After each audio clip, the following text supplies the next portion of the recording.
Rindu kami padamu ya Rasul, rindu tiada terperi. Berabad jarak darimu ya Rasul, serasa di kau di sini. Cinta ikhlasmu pada manusia bagai cahaya surga.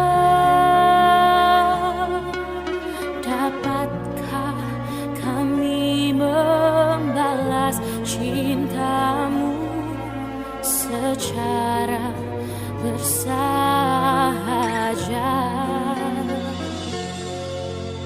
Rindu kami padamu ya Rasul, rindu tiada terperi. Berabad jarak darimu ya Rasul, serasa di kau di sini.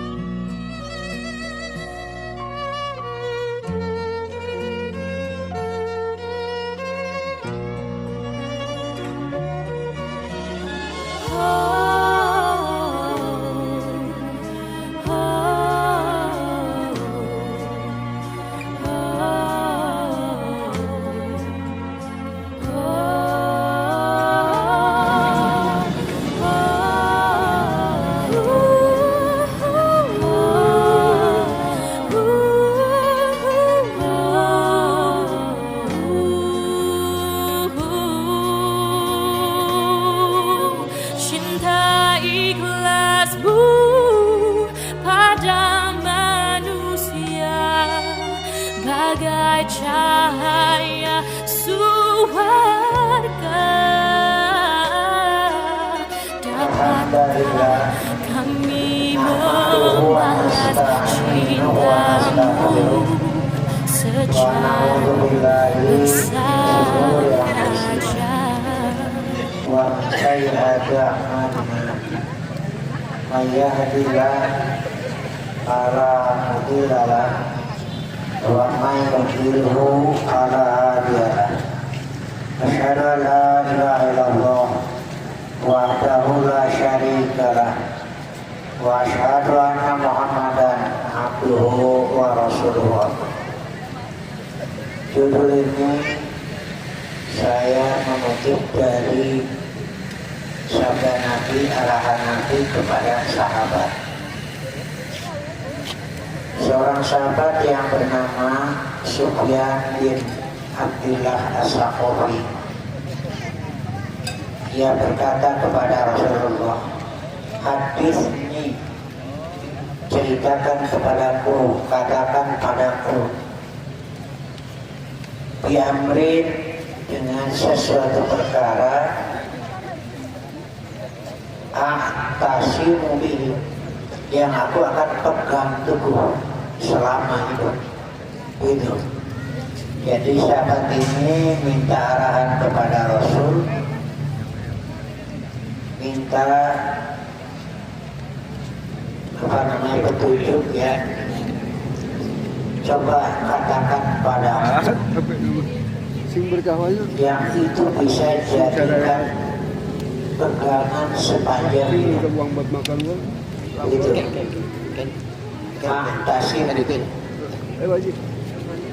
Kita bisa ya membayangkan masih goyahnya orang-orang yang bersama Nabi yang baru, karena asalnya kan dari syirik, sudah kuat. Ada yang bertahan terus, andaikan diajak kepada apa yang diturunkan Allah, mereka menjawab hasbuna ma wajadna alaihi aba, cukuplah yang kami dapati dari orang tua kami. Di situ mereka tetap teguh, tidak mau melepaskan. Ada yang ya ragu-ragu, yang benar itu yang mana. Kemudian ada yang masuk Islam dan perlu pegangan untuk seumur hidup, karena upaya-upaya menghalangi pemurtadan terus berjalan. Nah gitu. Datang kepada Nabi, cobalah katakan kepadaku yang itu akan aku pegang selama hidup. Lalu Nabi memberikan arahannya, mengatakan kul, katakan Rabbi Allah satu, sumas takim, kemudian lurus engkau. Ini pesan dari Rasulullah. Pesan ini tentu berlaku untuk semua dan berlaku sampai hari kiamat. Yang pertama, Rabbi Allah, Tuhanku adalah Allah, bukan yang lain. Ya. Kemudian istiqomahlah di situ. Modalnya untuk tetap berpegang teguh dan istiqomah. Pertama, saya kutip Quran surat Al-Baqarah 147. Al-haqqu bir rabbika. Kebenaran itu dari Tuhanmu, dari Allah. Fala takunanna minal mumtari. Kamu jangan termasuk orang yang ragu-ragu. Ragu-ragu atas kebenaran dari Allah, hukumnya haram, tidak boleh. Harus yakin. Nah, untuk yakin itu modalnya dalam Quran terdapat satu, hal min khaliqin ghairullah. Ada tidak khaliq selain Allah? Silakan. Nah, itu kan modal untuk yakin. Ternyata sampai sekarang tidak ada selain Allah yang menciptakan. Hal min khaliqin ghairullah satu, Tuhan.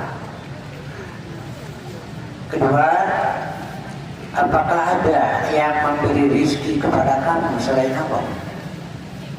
Ya rizqukum minas sama'i wal ardh. La ilaha illa huwa. Tidak ada Tuhan kecuali Dia. Itu mana? Nah, itu untuk tetap berpegang. Kedua, Quran surat Al-An'am 115.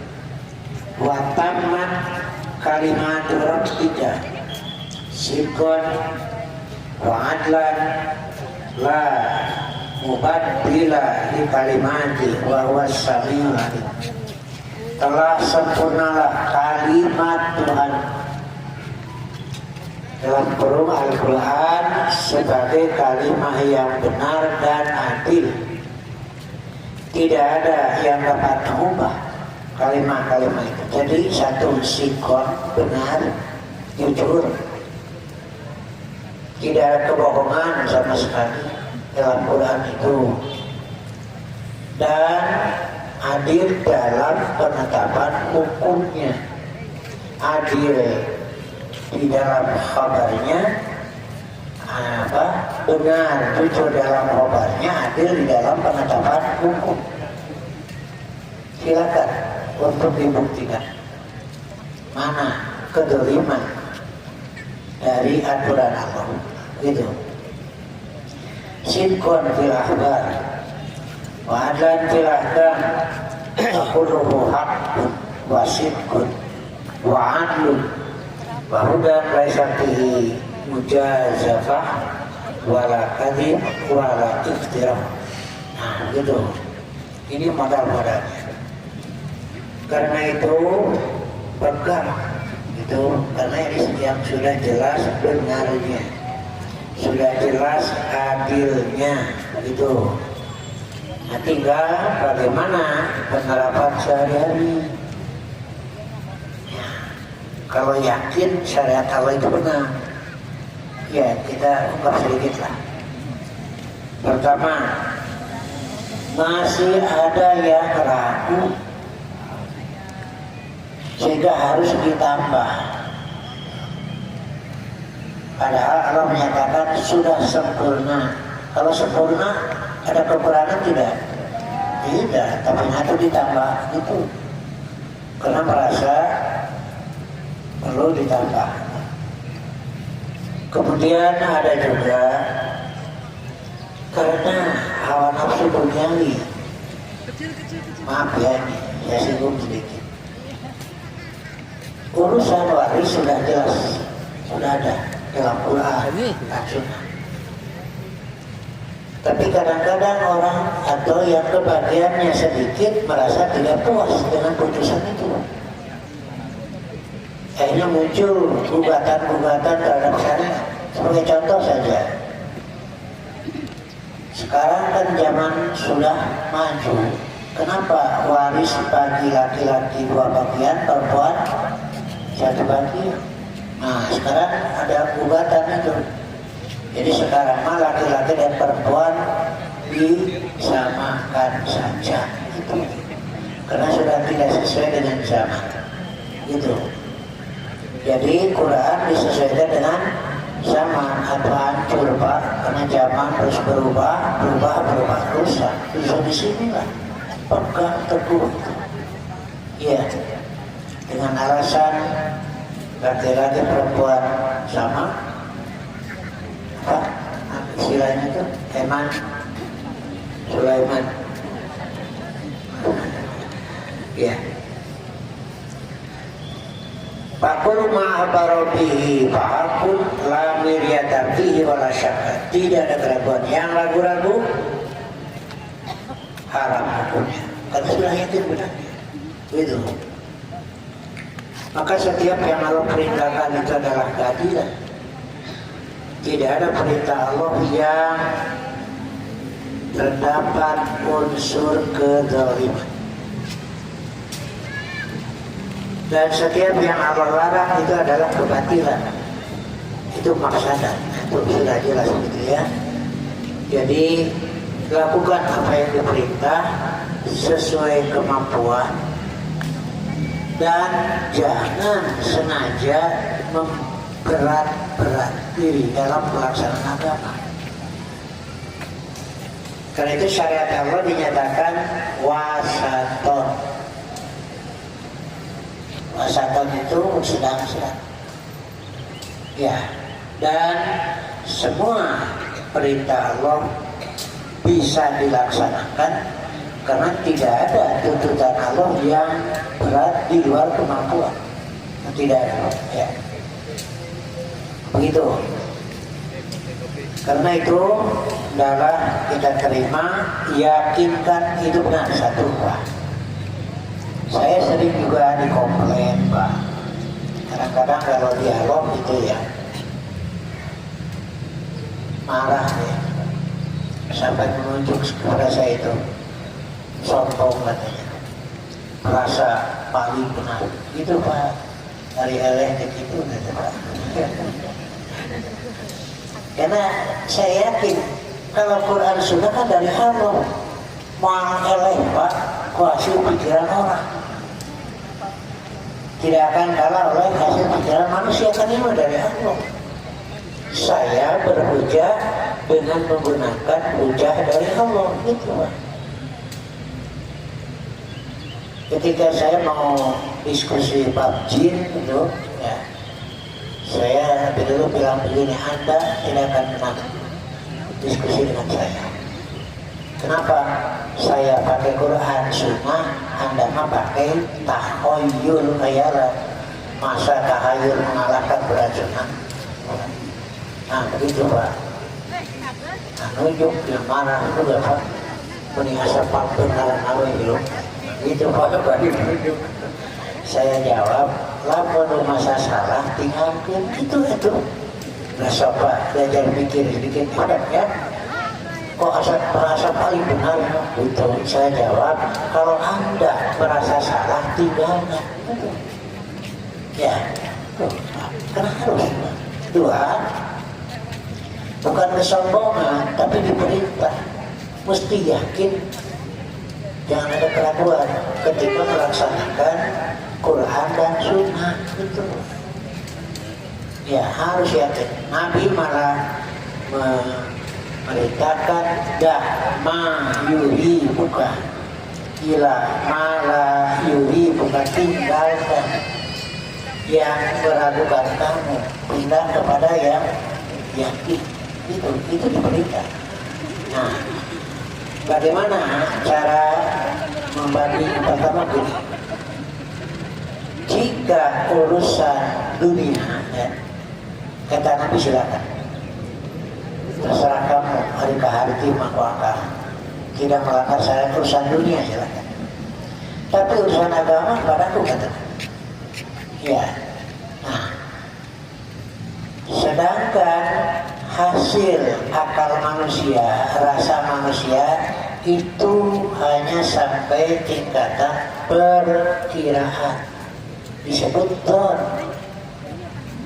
Contoh duniawi saja dulu, petani tidak akan menanam benih padinya apabila tahu bahwa itu tidak akan berhasil. Yang buka warung tidak akan buka warung kalau tahu mah mau apa yuk itu.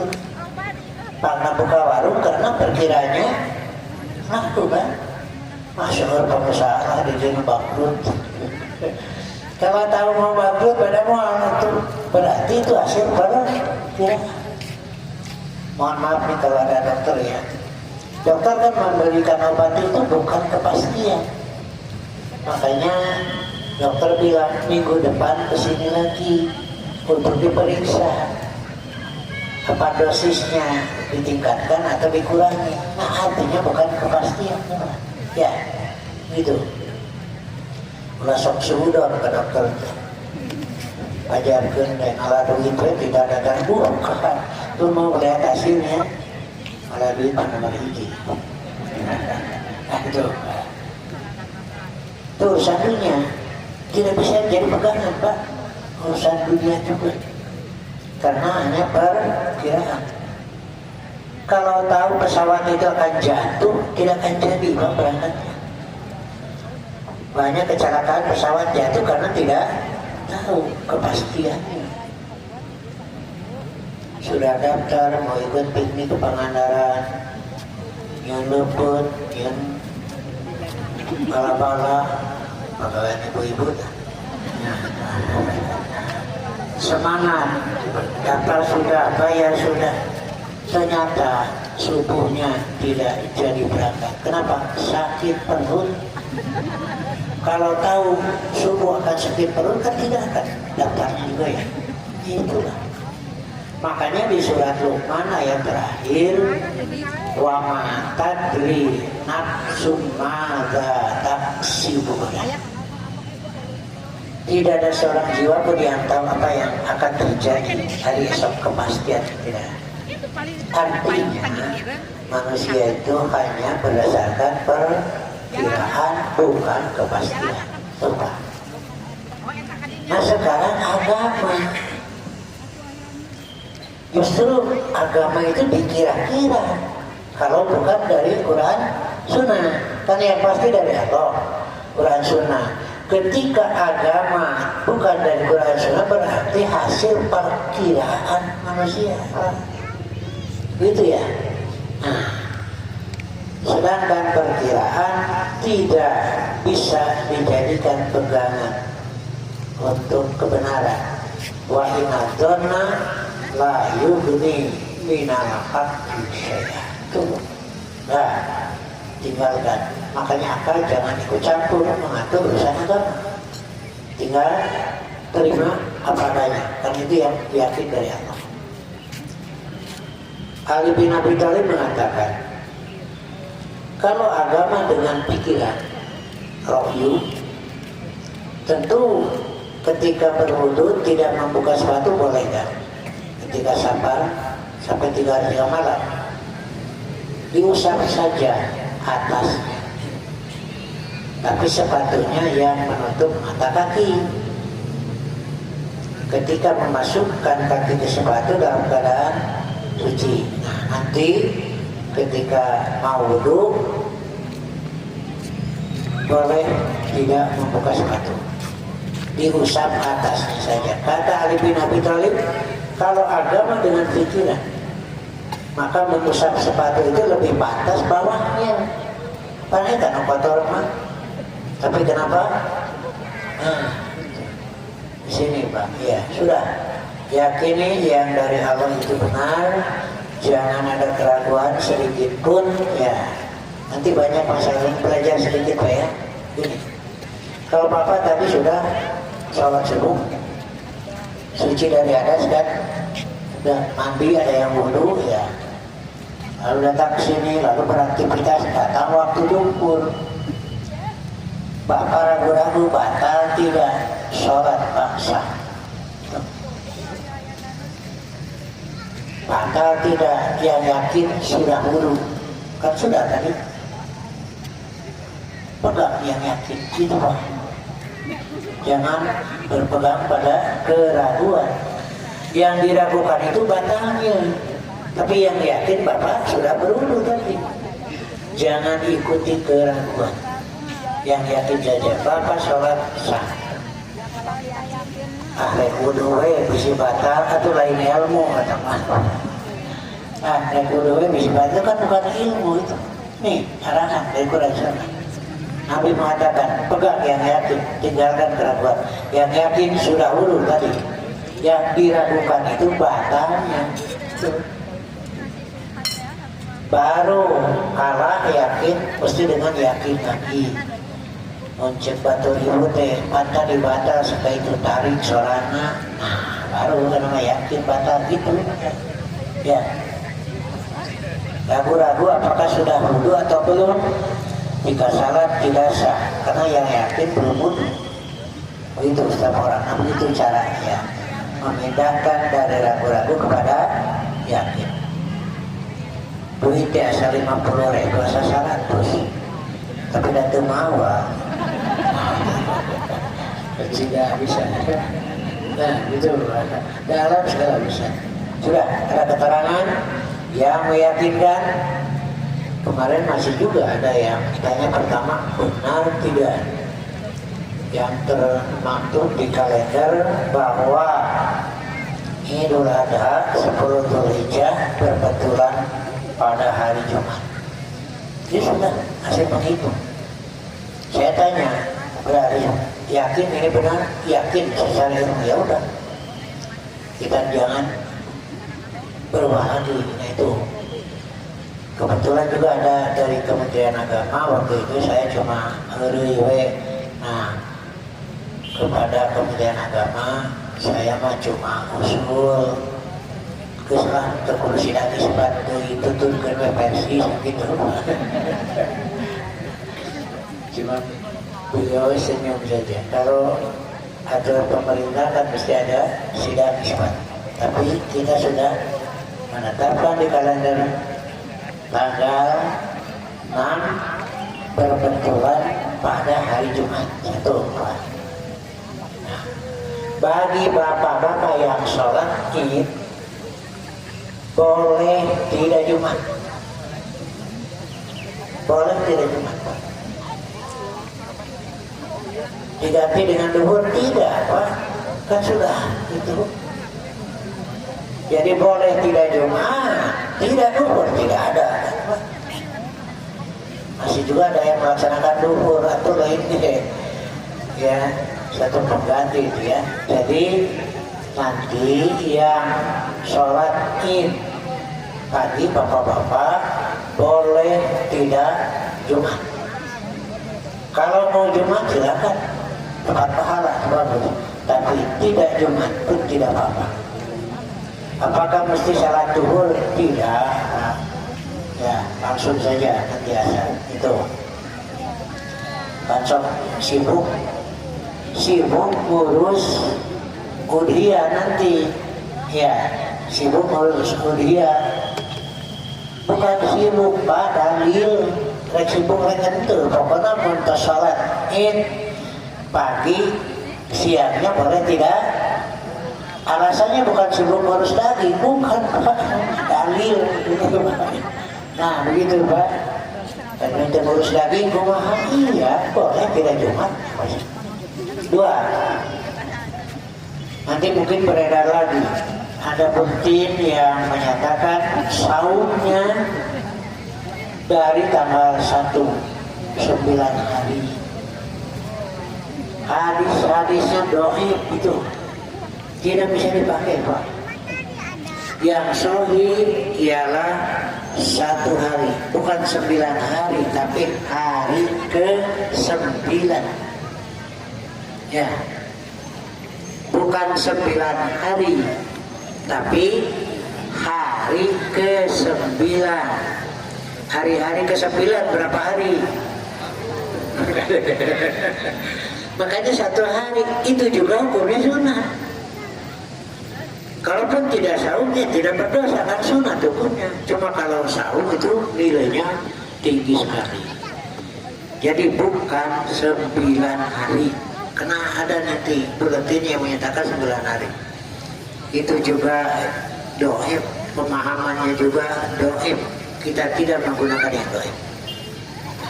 Saya ngobrol, ada yang dari Bekasi, ada yang dari Majalengka, Harium. Nah, di antaranya tadi ungkapan dhaif juga hadis. Nah itu Pak.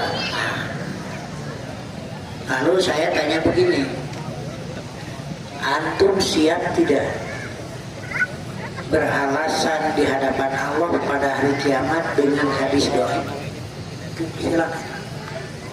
Tahu dhaif lemah, kan nanti di akhirat kita akan dihisab, diminta alasan.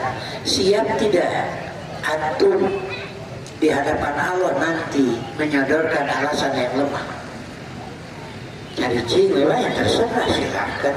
Dhaif dan juga dia, karena kita nanti akan diminta alasan nanti.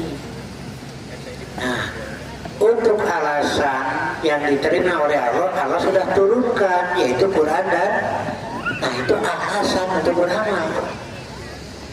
Disebut juga mahilun musaddaq, ya, pembela yang dibenarkan oleh Allah, yaitu Al-Quran. Nah gitu Pak. Udah situ, jangan ada keraguan ya. Tanggal 9 Dzulhijjah itu juga berkebetulan pada hari Kamis. Ya biasa saum Senin Kamis, di puasa Senin Kamis, jeung saum Arafah. Sekalian bikin kesedina kamakeun. Boleh tidak boleh. Niatnya kan mau saum Arafah sudah. 1 hari saum itu tidak boleh, nanti Senin Kamisnya masuk, saum Arafahnya masuk. Iya, begitu. Ini jangan kumaha terusan Senin Kamis. Sudah teos. Sudah teos kayak penyakit. Saya kutip Quran surat Al-Hujurat ayat 15. Innamal mu'minun, sesungguhnya orang-orang yang beriman, alladzina amanu billahi wa rasulih, ialah orang-orang yang beriman pada Allah dan Rasulnya, summa lam yartabu, kemudian mereka tidak ragu-ragu lagi, tidak ada syak, ya. Wajahadu bi amwalihim wa anfusihim, dan mereka berjihad di jalan Allah dengan harta dan jiwanya. Ulaika humus shadiqun, itulah yang benar. Ya.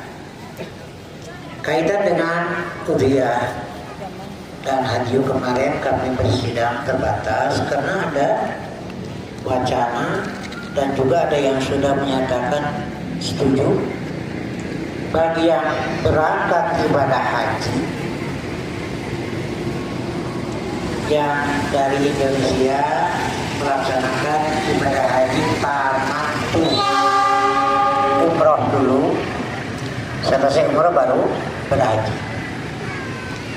Tanggal 10 harus menyembelih, namanya haji disebutnya. Haji itu tempatnya di Mekah. di daerah Arab, Mekah sekitarnya, Mina di situ ya. Nah sekarang muncul supaya tidak repot di sana, hadyunya di sini saja disembelihnya. Jadi di tanah air, sampai ada ibadah haji, kayak kurban nama di dia di tanah air, tidak repot dan juga banyak yang membutuhkan di orang oge itu. Nah, dalam sidang itu kita bertahan, ini syariat dari Allah. Untuk haji sudah ditetapkan tempatnya, tanggalnya 10, 11, 13, tempatnya di sana sekitar tepat. Ya, satu.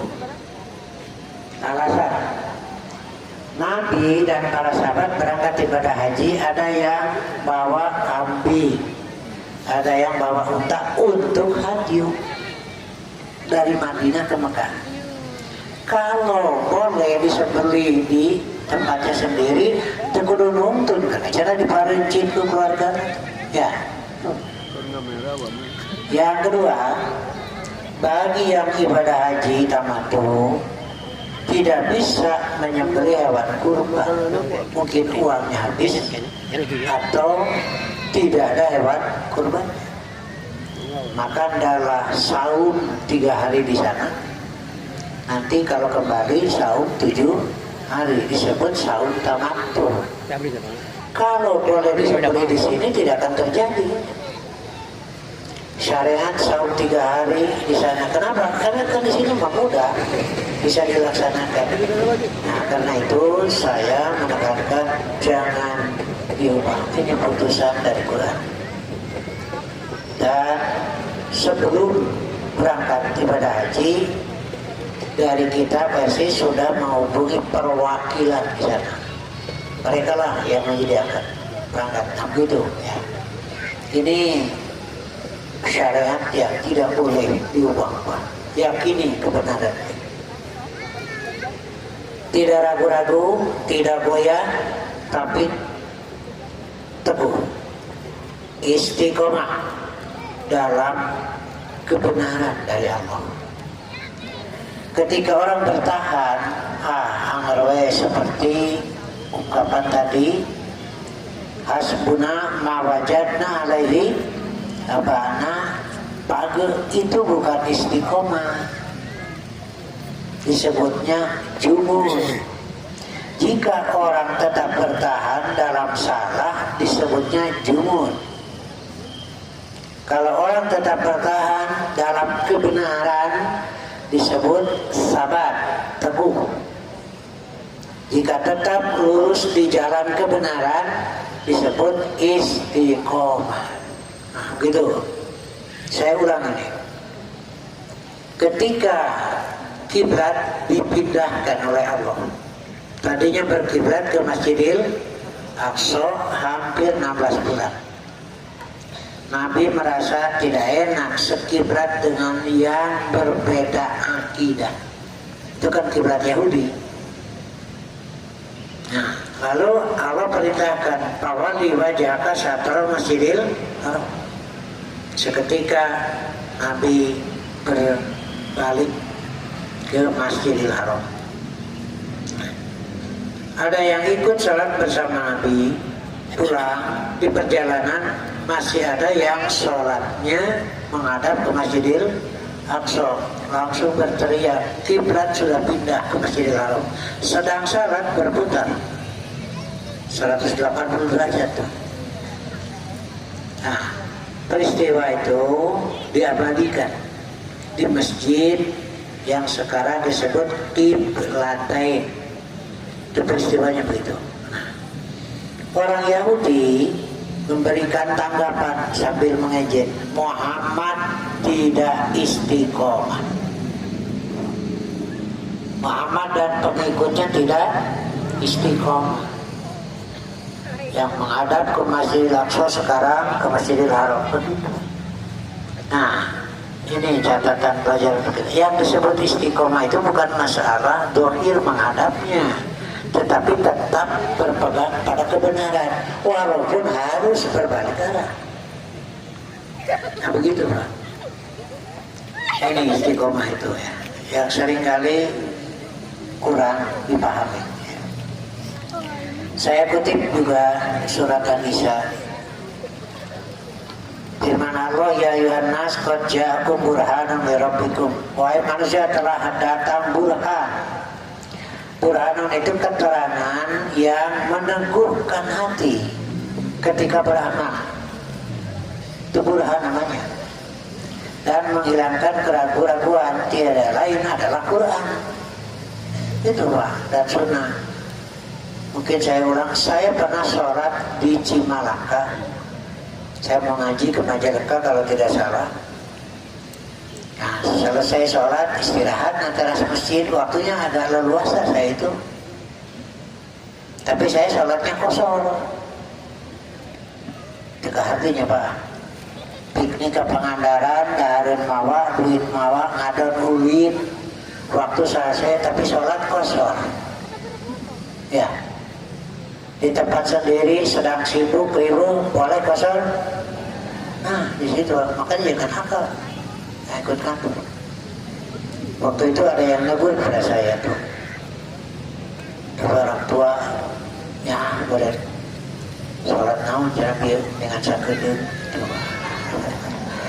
Saya lihat orang tua sepuh, saya senyum saja. Ya, saya jawab, eta bapak biar sholat naon mandilila. Ya, kan bukan masalah lama dan sebentar Pak. Tapi benar, itu Pak. Ya, catatan Pak. Bukan lama dan sebentar, tapi benar. Bukan banyak dan sedikit, tetapi benar, itu Pak. Nah, saya sampaikan pada bapak itu, Pak, saya sedang sabar. Yang sabar sholatnya dikosong. Duhur 2 rakaat. Dalilnya surat An-Nisa 101. Wa idza darabtum fil ardh falaisa 'alaikum junahun an taqsuru min shalah. Yakin udah gitu ya Pak, kajian di tempat bahatur. Ini kebenaran. Begitu Pak. Yakin, reg-reg Pak, karena hati gitu. Saya mau ngaji ke Cianjur, jadwal jam 6. Ya, paksakan subuh di perjalanan. Daerah Cipatat. Ya, ini sepuh juga Pak. Nah biasanya saya kalau sholat subuh di perjalanan, di pom bensin ada musola. Kan tidak ada imam yang tetap. Nah saya bisa langsung ke depan jadi imam Pak. Tapi kalau di masjid kan sudah ada imam yang tetap, saya tidak boleh. Tanpa izin dari imam setempat nggak boleh Pak. Oh saya pinter, pamannya saya hebat. Tidak boleh. Kecuali ada izin. Nah itu Pak, makanya di pom bensin itu. Dan sholat subuh mah biasanya rakaat kedua ribut gitu. Masuk, ternyata sudah ada di depan Pak. Aduh, saya ini keluar digoreng Pak saya. Nyampe rakaat kedua ribut. Ya. Nah, selesai sepuh juga negur pada saya Pak. Kan di samping saya kesal meren, ada kareret curug kutek-kutekan waktu. Dia negur saya, kawas mengerai jangan sholat deh. Curug kayaknya diutak-utak gitu. Saya senyum saja. Oh iya Pak, Bapak mah jika no harorean curug tecicing. Gila tidak. Apa alasannya? Bapak dulu, kan Bapak yang naguru saya tuh lebih duluan. Silakan Bapak alasannya apa? Ke sararea ge kieu cenah. Teu Bapak dia abdi teu. Akhirnya cari alasannya yang lainnya biasanya kieu. Lalu saya jawab, Pak, kalau Bapak mah biasanya, kalau saya ini pakai hadis Pak. Nabi ketika tahiyat ini ya, ibu jari dengan jari tengah tuh Pak, disambungkan begini. Nah, baru diangkat yang ini. Ininya begini Pak, ya. Yuharikuha yad'um biha. Nabi menggerakkan telunjuk itu selama membaca. Selama membaca gerakan. Sudah selesai membaca, ya sudah, tidak digerakkan lagi itu Pak.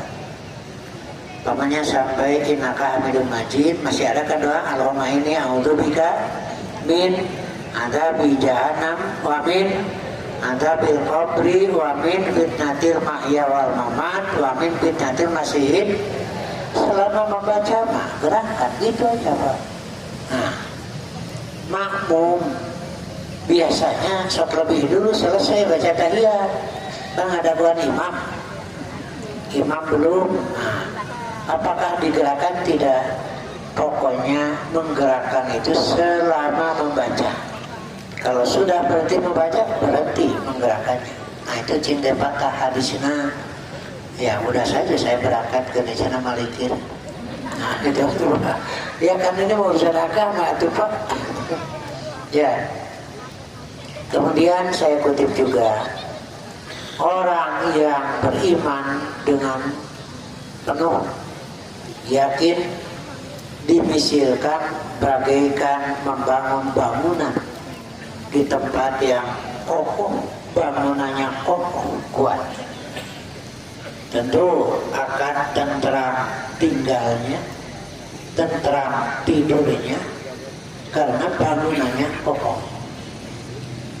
Adapun bangunan yang dibangun di atas keraguan-raguan, bagaikan bangunan di tepi jurang, tidak akan enak tidurnya, tidak akan enak diamnya, karena selalu diikuti rasa kekhawatiran. Nah itu, ini misil orang yang beriman, yang yakin membangun bangunan hidupnya yang kokoh dan kuat, menenteramkan hati.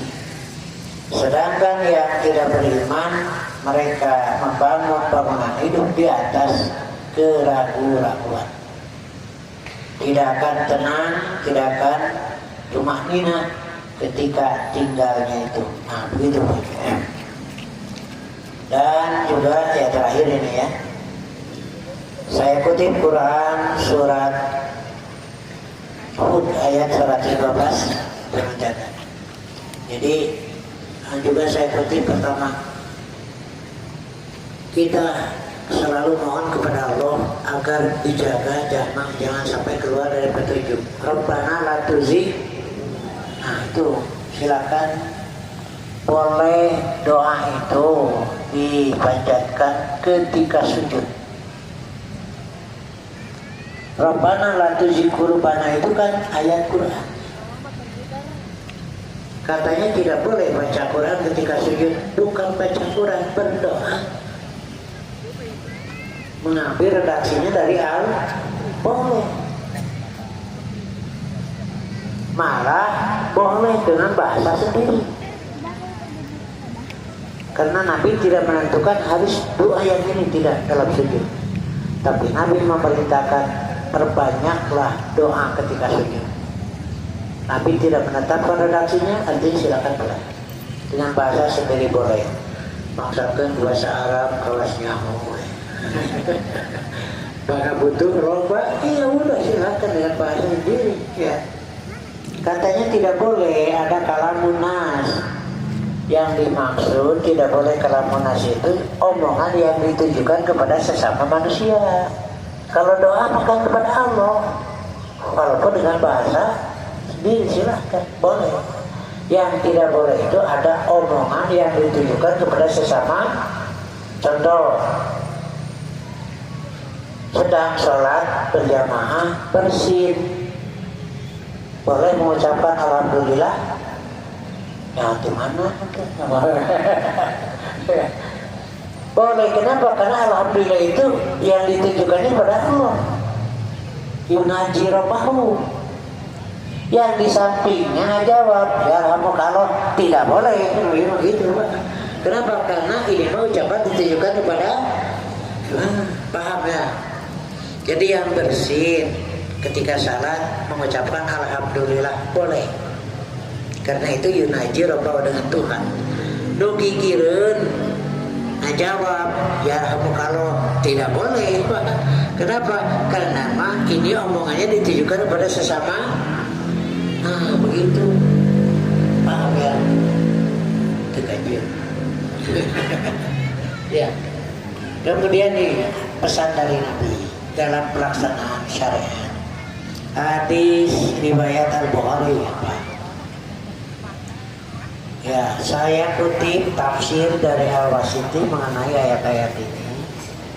Waqad aujaballahu ta'ala ala ibadihi, dan Allah Ta'ala telah mewajibkan kepada hambanya ma yusahilu alaikumul istiqomah. Apa ya? Mudah ya untuk beristiqomah, baik pekerjaan yang disebut fi'lun pekerjaan utamada atau juga omongannya, dan meninggalkan yang haram. Walihada qala sallallahu alaihi wasallam, dengan demikian Nabi bersabda, inna dina yusrun, sesungguhnya agama itu ringan, tidak ada yang berat. Wala yusaddadin ahadun ila golabahu, tidak ada orang yang memberat-beratkan dalam pelaksanaan syariat kecuali dia akan kalah. Udah diberi aturan yang adil, jangan sengaja dipaksakan menjadi berat. Begitu. Contoh, ada sahabat siang hari bulan Ramadan pingsan. Kata Nabi, kenapa? Dia itu tidak makan dari maghrib sampai besok lagi. Jadi tidak makan buka, tidak makan sahur. Kenapa? Karena beredar pikiran, Pak, bukan dalil. Kalau bulan Ramadan jam 5 tidur, pas waktu buka masih tidur, ketiduran, itu tidak boleh makan lagi, Pak, sampai besok. Nah, pingsan jadinya. Kata Nabi, kenapa kamu memberat-beratkan, mengkhianati diri kamu sendiri? Padahal kan tidak ada dari Allah dan Rasulnya mereka syariat itu pokoknya nanti maghrib silakan makan minum gitu, Pak. Nah ini contoh ya, tidaklah seorang memberat-beratkan dalam pelaksanaan agama kecuali dia akan dikalahkan, itu Pak. Jadi jangan diberat-beratkan, ikuti apa adanya saja. Nah itu. Pasal dulu kata Nabi, luruskan ya. Mudah-mudahan sesuai seperti yang diharapkan berdasarkan keterangan Quran dan Sunnah. Andaikan tidak pas seperti yang dilakukan oleh Nabi, jangan sengaja berbeda. Waqaribu, usahakan lurus, kalaupun tidak mudah-mudahan mendekati lah. Waqaribu, dekatkanlah itu. Kemudian minta tolonglah kepada Allah supaya kita bisa lurus. Wasta'inu bil qudwati warroha wasayyin minad durjah. Minta tolonglah kepada Allah siang, sore, dan sebagian dari malam. Tahajud itu gitu. Ini pesan dari Nabi, jangan diberat-beratkan, kamu akan kalah nanti. Dan ini merusak citra syariat. Ternyata syariat Allah berat, padahal tidak salah sendiri itu. Ya, tidak bisa, tidak mampu sholat sambil berdiri, duduk saja, jangan dipaksakan. Tidak bisa sambil duduk sambil berbaring ya. Semampunya saja, ada yang berat. Tidak bisa sambil berbaring kubur, itu yang itu. Nah, jangan memaksakan. Nah, ini muncul masalah dunia. Begini Pak. Pertama, ada yang bertanya, Ustaz cenah mayar hutang heula atawa kurban. Kada anu kitu nya tapi tanyakeun atuh. Mau kurban tapi bukan hutang. Pak, lebih baik bayar hutang dulu. Saya jawab, lebih baik bayar hutang dan kurban. Kalau kurban tidak bisa bergeser waktu, wah 10, 11, 12, 13. Kalau bayar hutang kan bisa bergeser waktunya, ya. Nah gitulah. Tapi jangan dipaksakan Pak, ya. Ngan lamun mampu, kata Nabi jangan dekati tempat sholat kami. Nah gitu, ya. Kemudian juga kaitan dengan pelaksanaan kurban juga ini, yaitu begini Pak, 21 orang untuk 3 ekor sapi. Ternyata panitia itu bisa nawaran aja Pak, dapat sapinya yang gede, ada sisa uang 2,5 juta. Bingung, ini mau gimana? Saya bilang boleh ke rumah itu. Iya, nanti kurban siapa ya? Itu pagi sudah cukup dengan 3 ekor sapi. Nah, malaikat mama hese beli ke rumah tadinya 3 ekor sapi sama 1. Iya. Ragu-ragu kena gitu. Nah itu uangnya saya kirimkan ke NTB. Saya kontak nih, ada uang untuk kurban. Silakan kurban di sana nyontohan, iya. Tapi fotonya saya nggak kirimkan. Nah, gitu. Andai terjadi, tapi gitu aja. Ada lebih, banyak 2-3 juta ada beli ke rumah. Ya, ternyata bisa itu usaha kurbannya, tak gitu. Cing pada anu tadi 20 jurang kurban 3 sapi tambah 3 demam. Boleh apa-apa. Ragu-ragu pas saya ke. Itu juga. Karena saya tebar kurban juga Pak. Iya. Saya tebar kurban. Kalau di pesantren saya sudah itu hari kedua. Dan hari pertama sibuk orang-orang. Terus saya kirim ke daerah Pakibulan Pak. Saya kirim juga ke daerah-daerah yang di situ ada simpatisan yang perlu didukung, seperti Ciparai, Pasewakan, ada apalagi ya Babakan Kaso, ada lagi yang dikirim ke daerah Ciranjang, pusat Kristen dari itu. Kan banyak di situ.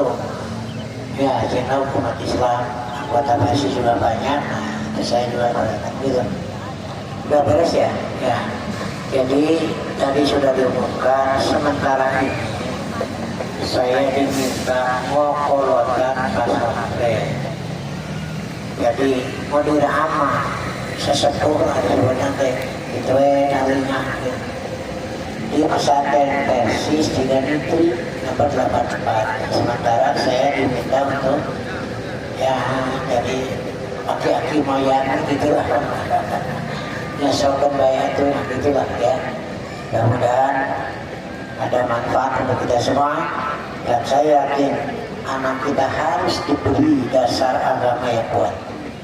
Nanti mau ke perguruan tinggi ya mana silakan, tapi dasar agamanya sudah kuat.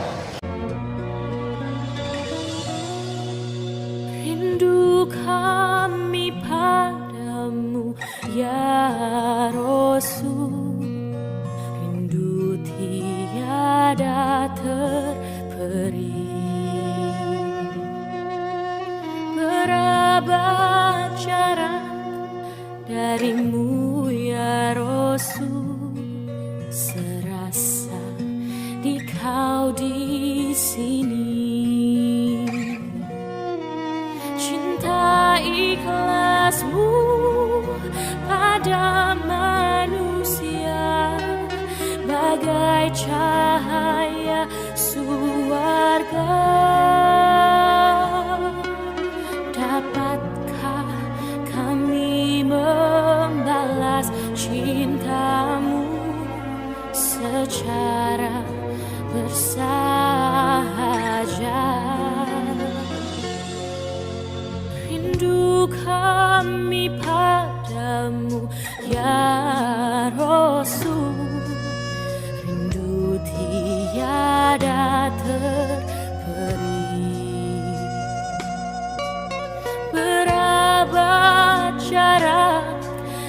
darimu ya Rasul, serasa di kau di sini.